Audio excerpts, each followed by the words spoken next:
Asisten 2 Bidang Perekonomian dan Pembangunan Sekda Aceh, Teguh Ahmad Dade, menilai Undang-Undang Nomor 18 Tahun 2018 tentang pengelolaan sampah perlu direvisi dan dipertegas penerapannya. Hal itu sebagai salah satu cara terbaik untuk mengontrol penimbunan sampah yang berlebihan.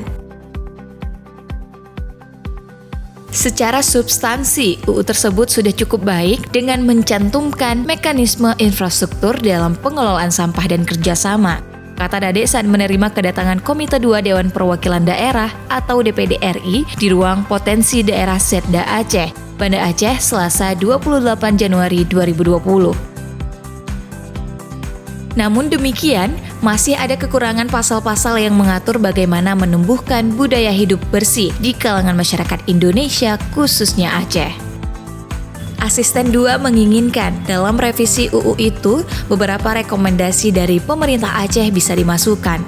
Di antara rekomendasi pihaknya adalah perlunya keterlibatan pihak swasta dalam mengelola sampah, sehingga sampah yang awalnya berbahaya dapat diubah menjadi produk yang bernilai ekonomis.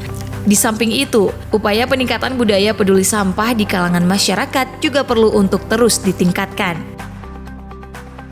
Sementara itu, Ketua Delegasi Komite 2 DPD RI, Abdullah Putih, mengatakan pertemuan tersebut bertujuan dalam rangka menyusun dan menerima rekomendasi serta pandangan dari Aceh untuk menyempurnakan revisi Undang-Undang Nomor 18 Tahun 2018 tentang pengelolaan sampah.